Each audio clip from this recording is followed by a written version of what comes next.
Hey guys, how's it going? This is Jeff Curry at Company Co, and today we're doing a video on For Honor, which is going to be our next big game that we focus on at Company Co. Because when we focused on Dead by Daylight, that's when things went good for our channel. So now we're going to focus on another game that we're really looking forward to, which is For Honor. So this game is essentially Knights, Vikings, and Samurai all fighting each other in a few different game modes, and it's really awesome. Just like it has like a Dark Souls type of combat system. For now I'm gonna choose Vikings. Yeah. So you gotta choose between one of the three factions, and this will affect certain gameplay, which I will talk about in a bit. But at the moment, I believe Samurai and Vikings are the most popular, with Knights being like the least populated faction, but somehow still being really strong. But like this is also, I've been playing since like the first closed beta, where we weren't even allowed to talk about things in that beta, and then I played in the last closed beta, but I didn't know I was allowed to record, and now this is the open beta, so I know for sure I'm allowed to record and put out content. So I'm not sure how it's going to change now it's open beta, but I know that Vikings is one of the strongest, and Brandon wants to be Vikings, so we're all going to be Vikings. So now we're going to go over the different factions and the characters in those factions. So we're going to look at Knights first. There's three different characters for each faction. Knights generally are, all heavily armored, and they all deal a lot of damage. So Knights kind of focus on having like one of the highest defenses out of all the factions, and also having an extremely high attack. So though they have extremely high defense and are pretty strong in attack, they lack mobility because they are like one of the only armored classes. Everyone else only has leather armor on, while they're the only ones with metal armor. And the Conqueror is definitely like one of the strongest classes in the game, especially for the Knights, because he can block all attacks, and he can charge up his strong attack, which we'll have gameplays of this later. Vikings are definitely the most offensive focused faction that focuses on relentless attack to overwhelm their enemy. I feel like the Berserker represents that the best, because I don't know, for me, like I played against mostly Berserker and Raider, and those two focus on like just having overwhelmingly strong attacks while being extremely fast. So they kind of have a different playstyle that you won't find in either the Knights or the Samurai. Since they are almost always attacking, and like they very rarely change positions for defense, but they change positions for offense. I'll explain the combat system in a bit. But the Raider, Warlord, and Berserker, each faction has an assassin. Each faction has a heavy.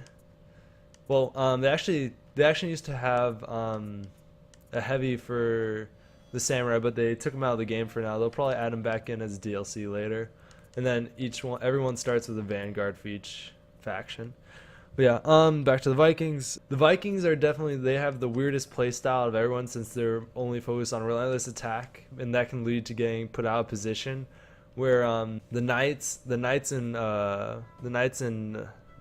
most of the Samurais are very good in like sticking in groups and fighting like for a long time. Like these guys are just focused on getting in and like out as soon as possible. Last but certainly not least, because this is my favorite faction, we have the Samurai.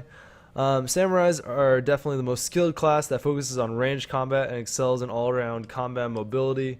They're more defensive than the Vikings and have like equal amount of attack power, but they're still not as defensively focused as the Knights, but they are extremely mobile. They're one of the most mobile classes, as Nobushi and Orochi are two of the lighter attackers in the game, but like they excel in like getting their combos in really fast and then backing up and resetting the fight.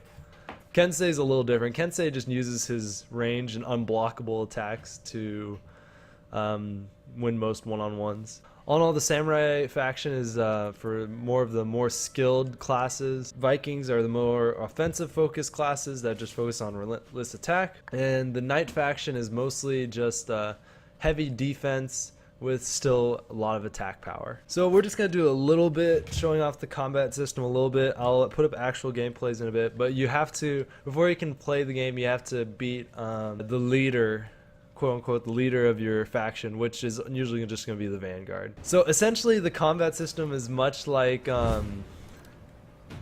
is much like Dark Souls. So there's 3 positions, so you want to match position. That's a guard break. And that's just a basic 2 light attack combo. But yeah, so you want to match position, so when he strikes, you block it. If you break, if you change positions, you can attack them. Like right now we're both in the up position, but if I switch to left and then attack, I can get through the guard. The only other way to get through guards is to use guard breaks. If you do double guard break, you can get a stun. Ooh.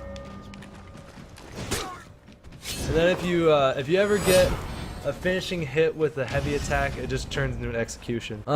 So there's heavy and light attacks. I showed off the light attacks. I didn't really do any combos. There's also dodge rolling, but here, I'll do a dodge roll to start this off. I think actually the Kensei has a dodge roll combo. No. Here, I'm gonna try that again. Okay, yeah. So he does have a dodge roll combo where you can go into the enemy, and it just acts as a guard break. Here. Okay, I'm gonna pause it real quick. Just finish talking about this. So the differences that as we noticed that is different from Dark Souls is that we have the lock on, but we also have the blocking system and matching the stances to attack your enemy or block your enemy. There are certain combos that can break through guards, which I'll do in a second. And then there's also guard breakers, which I showed a little bit too. And if you double guard break, the Kensei has a stun. And then Orochi and other heroes in the game can counter off a dodge roll if you or if you block someone perfectly. A dodge roll, like a perfect dodge roll, is when you dodge in the direction of their attack. So kind of like matching how you block their attack, but you dodge in that direction. And a perfect block is when you switch to the direction to block at the last second. And executions, as I showed earlier in that first fight, are just the ultimate form of disrespect and happen when you land the killing blow with a heavy attack.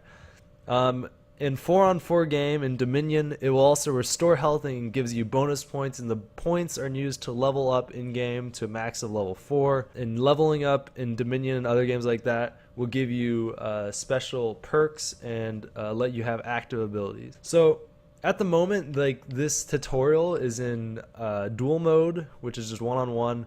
There's also elimination mode, which they keep changing up. Last time it was 2-on-2, but before that was even 4-on-4. And then Dominion, which is like domination in Call of Duty, 4-on-4 only, 3 capture points.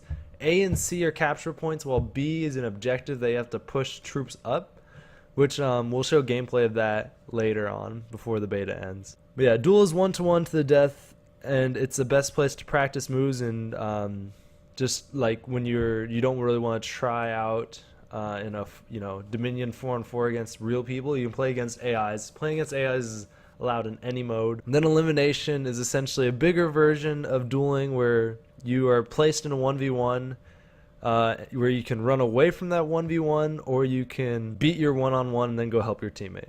But yeah. So I'm gonna finish this this duel real quick, and then I'm gonna finish talking about the overview.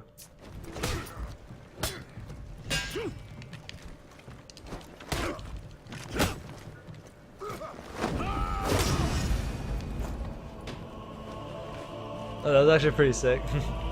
So what I did there was I did a guard break and shoved him off, and then you can also, if you push someone over a ledge or if you see someone over a ledge, you can jump on top of them with a heavy attack and it insta-kill them.